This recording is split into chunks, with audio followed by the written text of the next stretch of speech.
Now, if you've ever driven the back roads between Boone and the long, winding stretch that snakes down toward West Jefferson, you already know how it goes.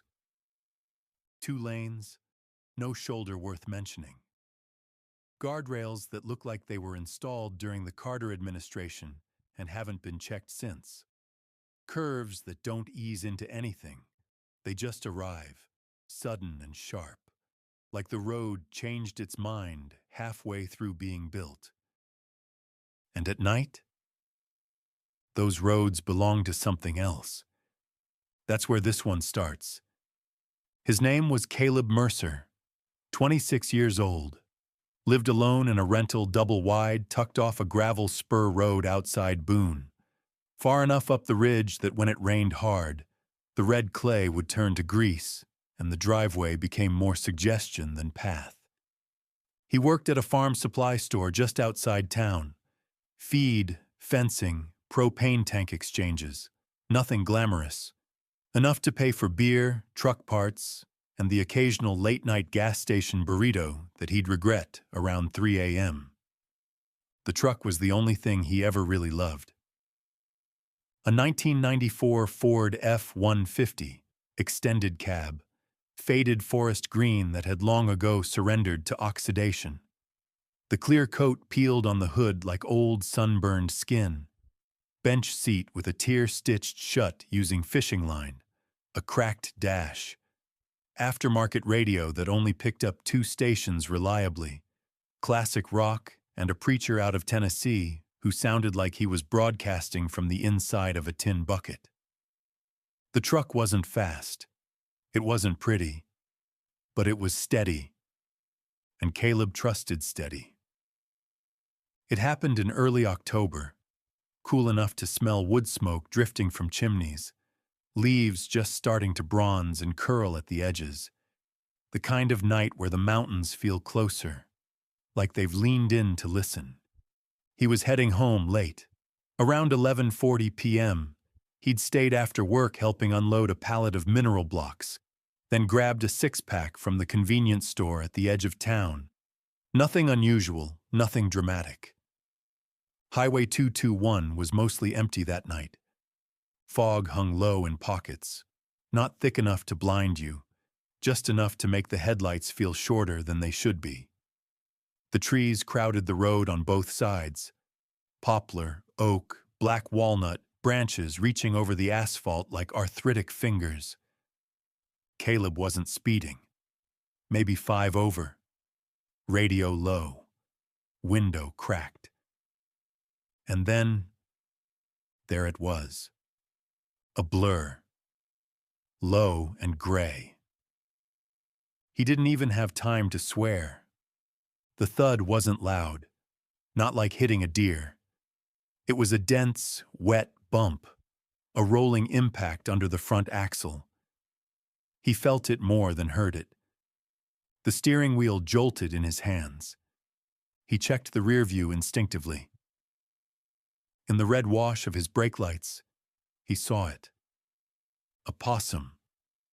It lay twisted across the yellow line, pink tail stretched unnaturally long behind it, one back leg bent in a way that suggested it no longer belonged to the same body. He sat there for a second, heart ticking faster than it needed to. "Damn," he muttered. He'd hit raccoons before. Squirrels. Once a turkey that practically exploded. Roadkill was just part of mountain driving. You learn not to swerve. Swerving killed people. Still, something about this one. Maybe it was the way its mouth hung open, or how its eyes, pale and glassy, seemed almost reflective even without direct light. He considered getting out. Didn't. There wasn't much to do for it now. He eased off the brake and drove on. And that should have been the end of it. Most stories like this, that's where they end. You hit something. You feel bad for a mile or two. Then life moves on. But about 3 curves later, he saw it again. Same stretch of highway? No. This was further down. Past the old boarded-up produce stand. Past the mailbox shaped like a trout. Lying dead in the right lane. Another possum. Caleb slowed. Jesus, he whispered. This one was fresher. No tire marks across it.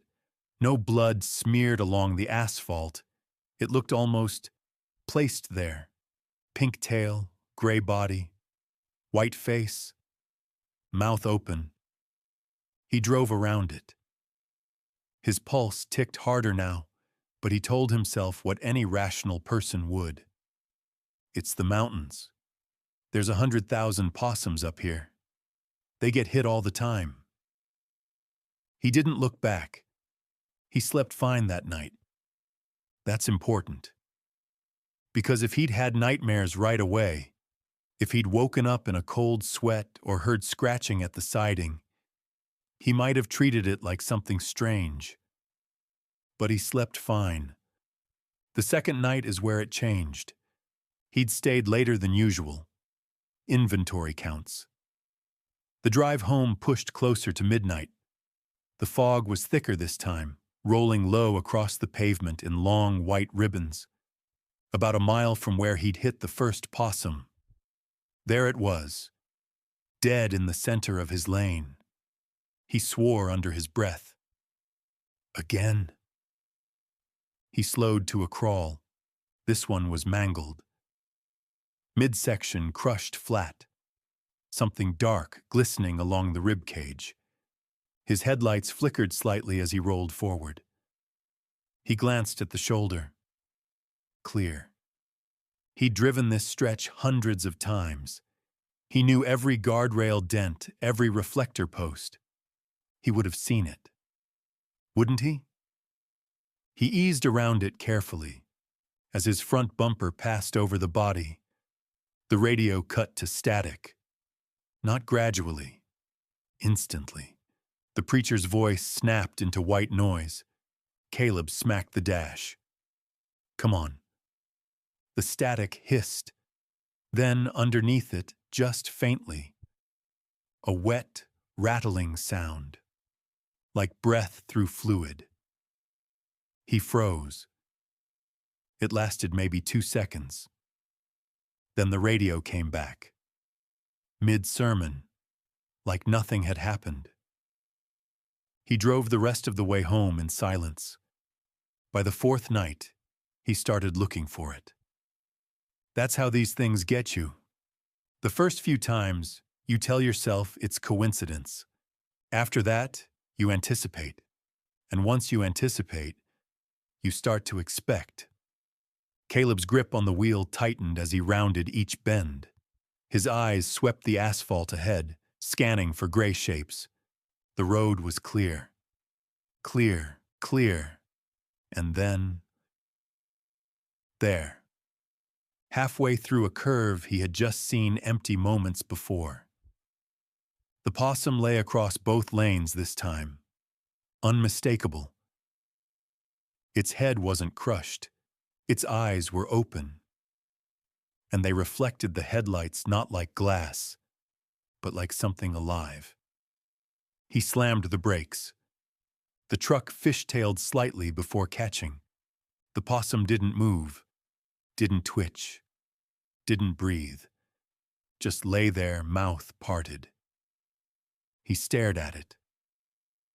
Okay, he said aloud, voice thin. He opened the door. The night air was colder than it should have been. He stepped onto the asphalt. The mountains were quiet in that way they get when the insects stop all at once. He approached slowly. The possum's fur looked damp, not with dew, with something thicker. Its ribs showed faintly beneath stretched gray hide, one ear torn, and its eyes. They weren't cloudy like roadkill. They were clear, too clear. He crouched. Up close he could smell it.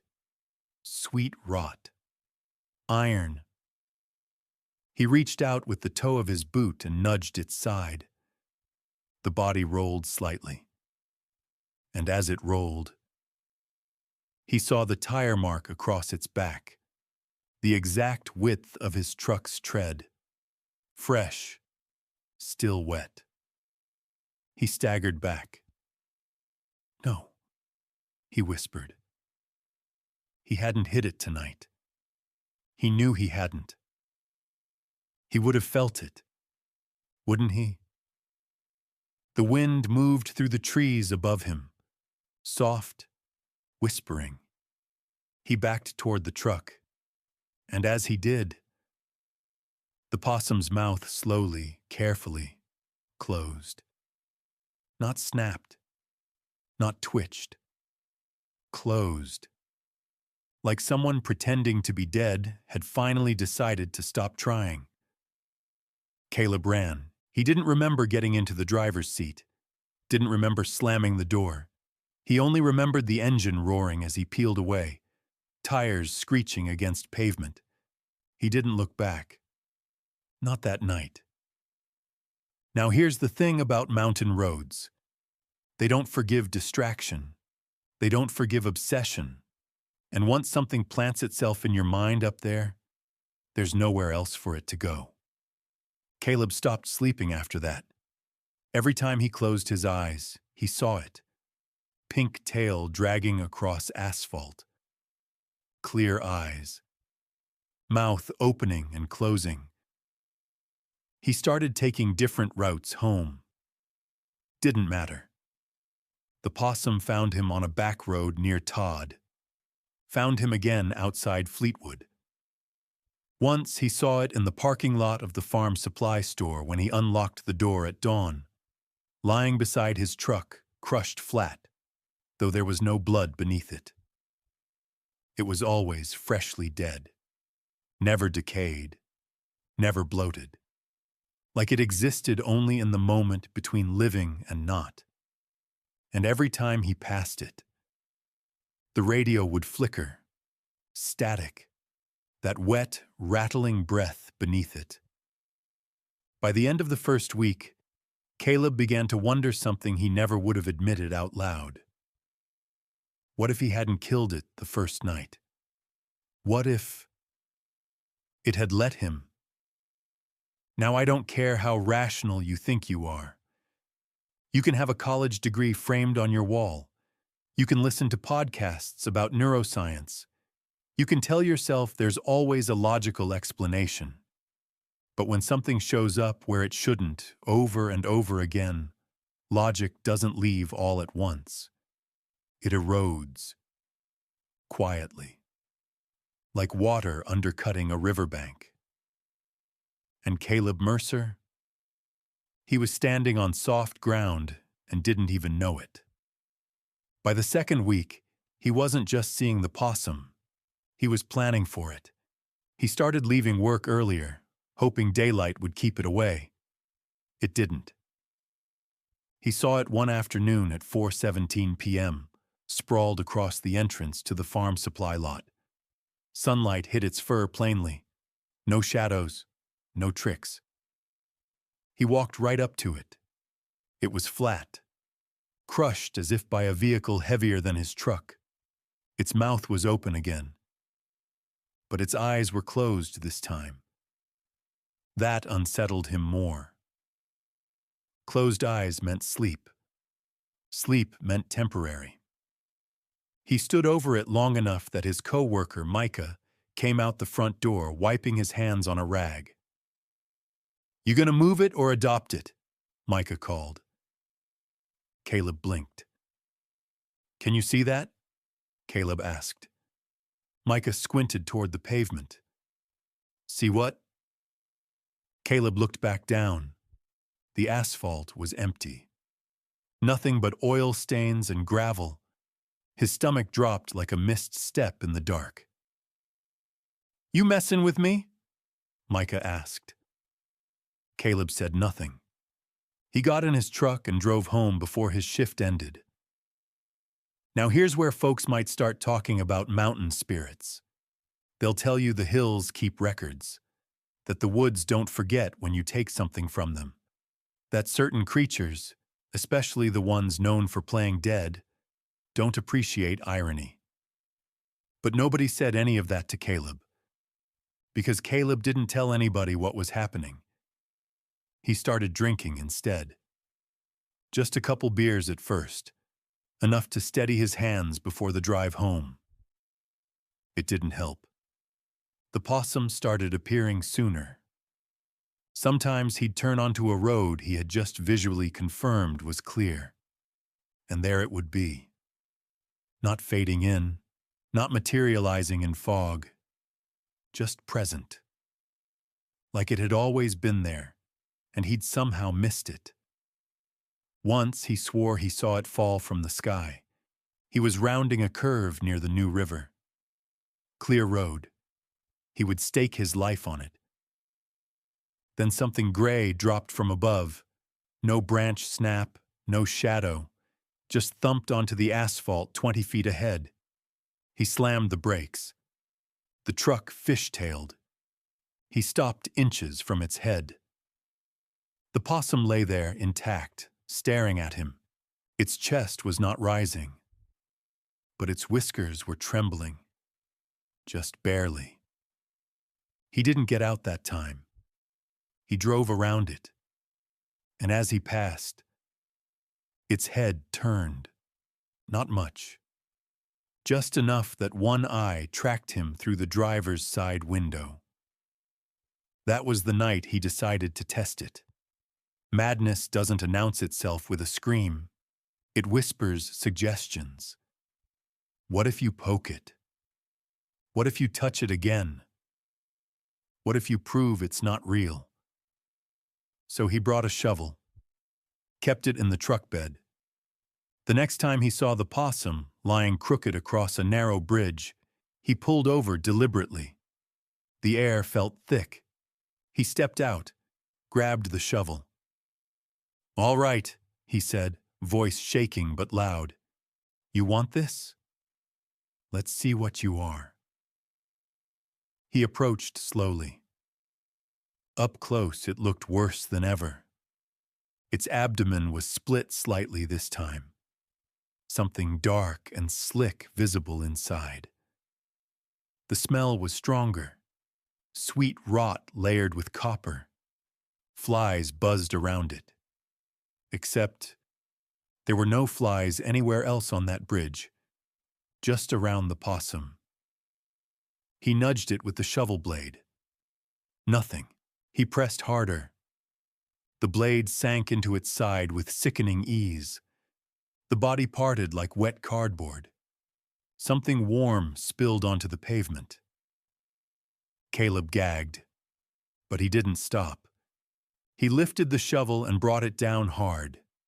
Once, twice, 3 times.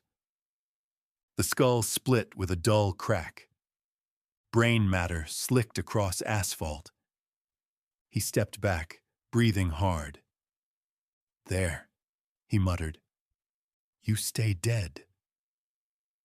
He scooped what remained over the guardrail, listened as it tumbled down into the dark river below. The night was silent. No wind. No insects. Just the slow tick of his cooling engine. He waited. Nothing happened. No static. No breath. No movement. He felt something close to triumph. He got back in the truck, drove home, and for the first time in days, he slept. The next morning, he found it in his driveway. Whole, unbroken, lying directly behind his truck's rear tires, its skull intact, its abdomen smooth, not a mark on it. Except for one thing. Across its back was a shallow indentation, the shape of a shovel blade.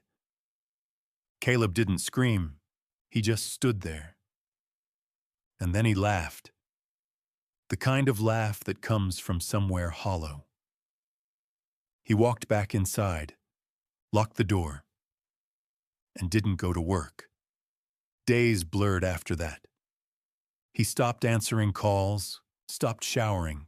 The beer ran out. He switched to whiskey. The possum began appearing closer, not just on roads, on his porch, under his kitchen table, once on the passenger seat of his truck. Always dead, always fresh, never decaying. Sometimes intact, sometimes crushed, sometimes mangled in ways that mirrored the violence he'd inflicted on it. When he smashed its skull on the bridge, it appeared later that evening with its head caved in. When he ran it over deliberately one night, accelerating instead of swerving, it appeared in his driveway with tire tracks embedded in its hide. It was keeping score, or maybe he was. He stopped driving for 3 days, stayed inside, curtains drawn. On the 4th night, around 2:13 a.m., he heard something, a dragging sound. Across gravel, slow, deliberate. He froze on the couch. The sound circled the trailer. Gravel shifting. Pause.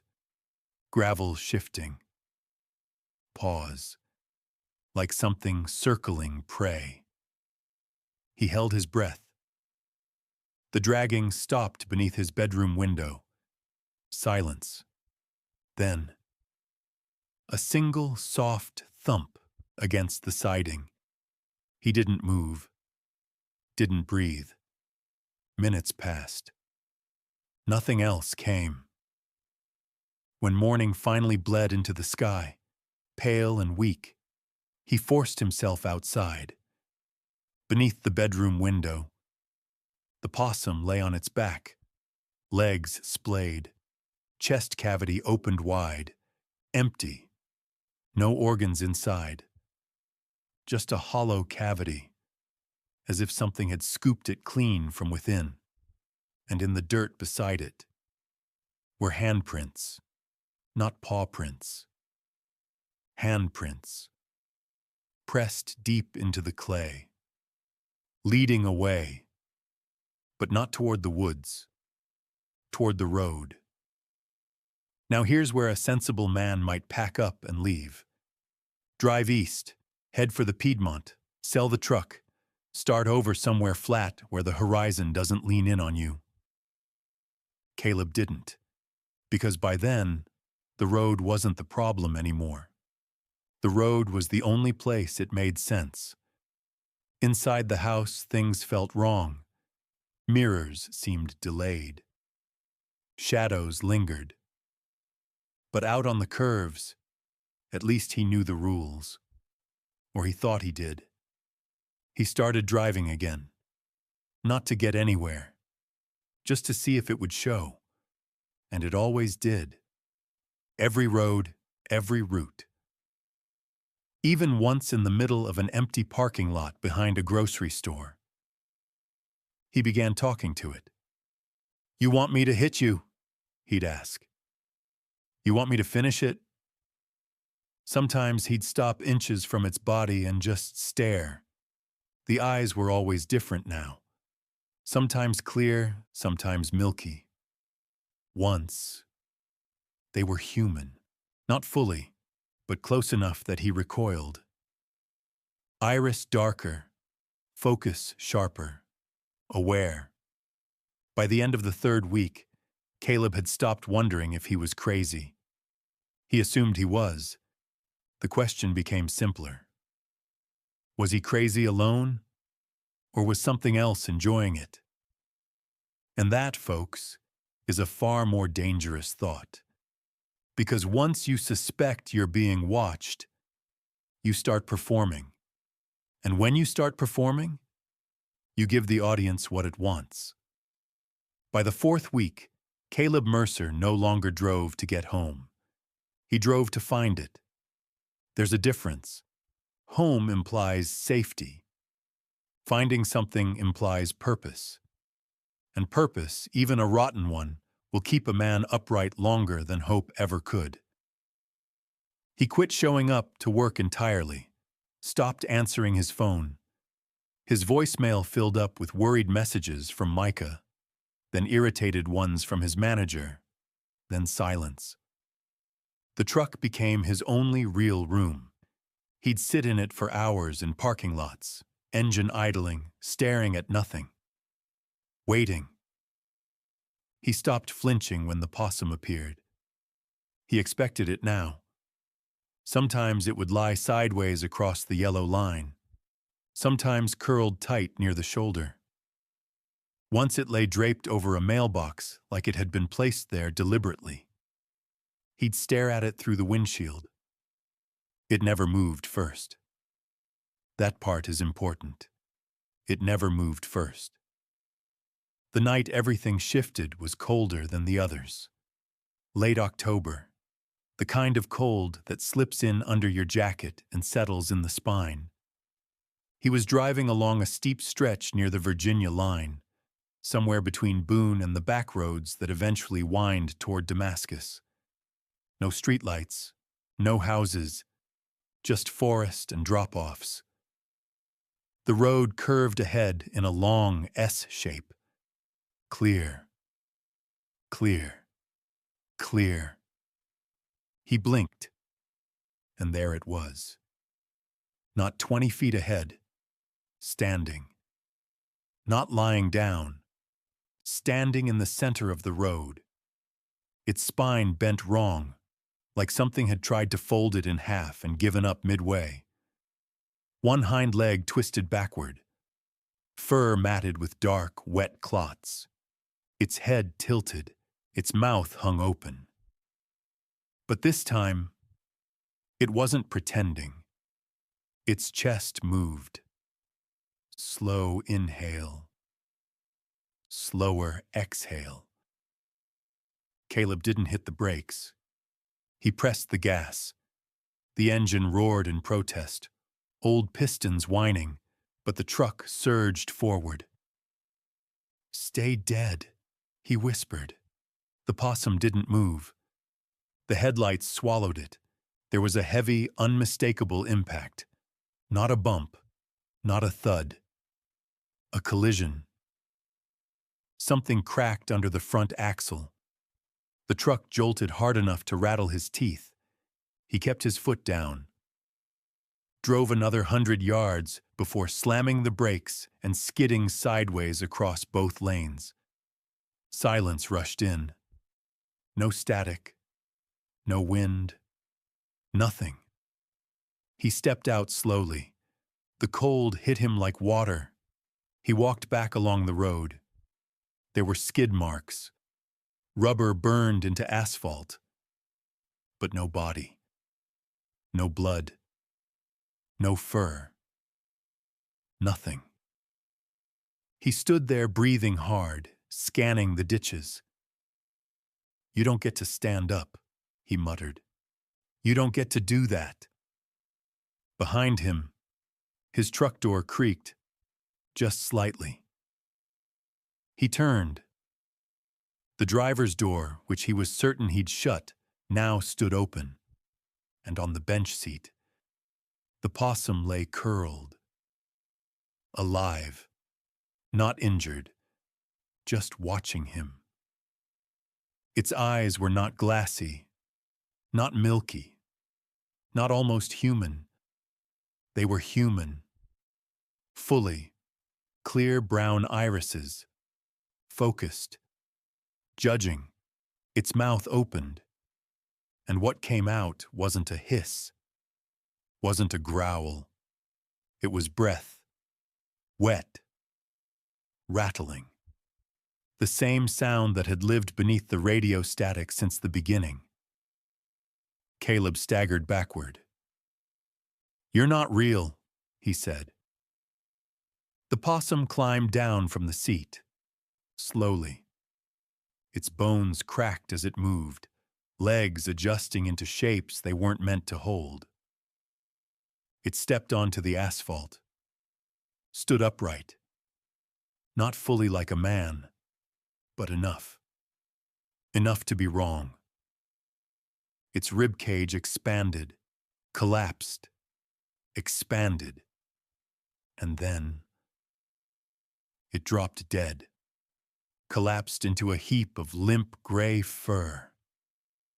Still, motionless, mouth open, playing possum.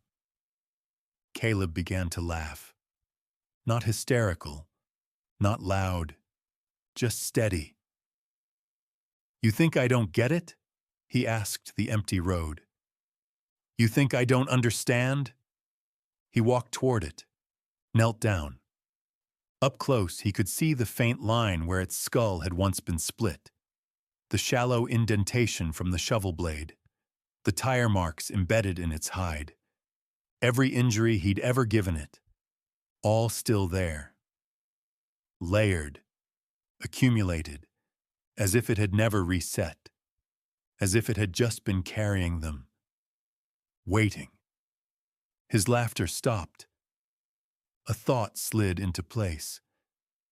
What if it hadn't been following him? What if it had been leading him? He looked up the road. The curve ahead felt tighter now, closer, the trees leaning inward like ribs around a lung. He glanced back at the truck. The headlights flickered.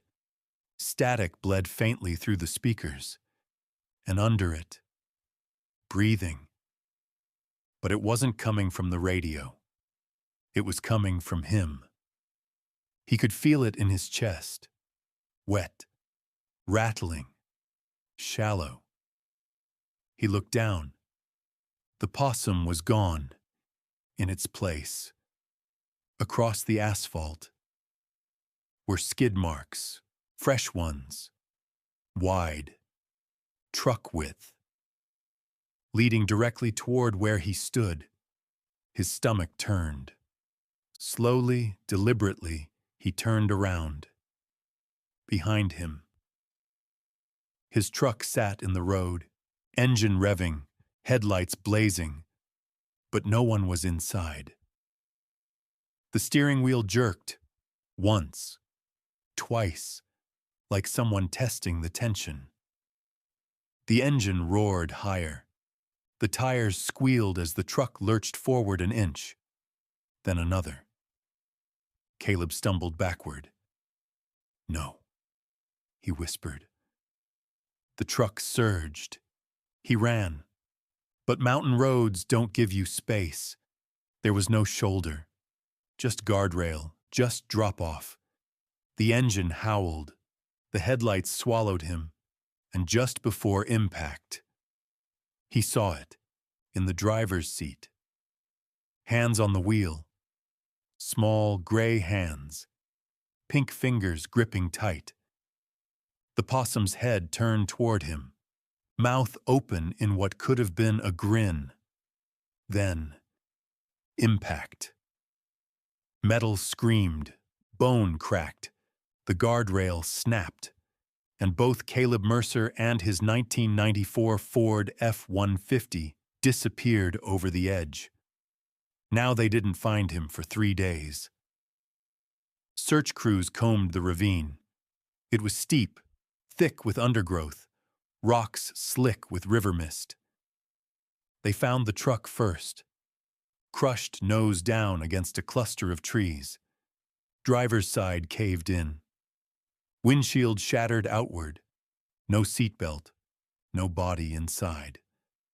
They searched the creek below, and about 30 yards downstream, they found Caleb, face up, arms at his sides, unmarked. No broken bones, no visible trauma beyond a shallow indentation across his back. Perfectly parallel, like a tire tread. The coroner listed it as blunt force trauma consistent with vehicular ejection. Open and shut. Sad. Mountain roads claim another one. They towed the truck up a week later, parked it in an impound lot outside Boone, sat there 3 days before anyone came to catalog it. On the fourth morning, the lot attendant walked past the Ford and noticed something beneath the rear axle. A possum, freshly dead. Mouth open, eyes clear. He sighed. "Damn things," he muttered. He grabbed a shovel from the shed, scooped it up, and tossed it into the tree line. Went back to his coffee. Didn't see the faint skid marks on the pavement where there hadn't been any the night before. Didn't notice the way the truck's radio clicked on for just a moment. Static. And beneath it, breathing. Now here's the thing about mountain roads. They curve, they loop, they double back on themselves. And sometimes, if you drive them long enough, you pass the same place twice without realizing it. The next night, just after midnight, a young woman in a compact sedan drove that same stretch near the Virginia line. She rounded the S-curve slow, careful, headlights cutting through fog. The road was clear, clear, clear, and then a gray shape lay across the yellow line. She gasped, hit the brakes too late. There was a heavy, wet bump beneath her tires. She winced, checked her rearview mirror. In the red glow of her brake lights, the possum lay twisted across the center line, mouth open, eyes clear, watching her, and just for a moment. If she'd been looking closely, she might have noticed something else lying in the ditch nearby. Something shaped like a man, perfectly still, as if it had been there all along. Now, I'm not saying the hills keep score. I'm not saying some things take offense at being crushed under steel and rubber. And I'm not saying that when something plays dead, it isn't just waiting for its turn to drive. But if you're ever up near Boone late at night, and you see something lying in the road, you'd better make sure it's really dead. Because some things just need you to hit them first. And once you do, you never really leave that curve. That's the end of Caleb Mercer's stretch of road. But I have a feeling the possum still got miles left in it.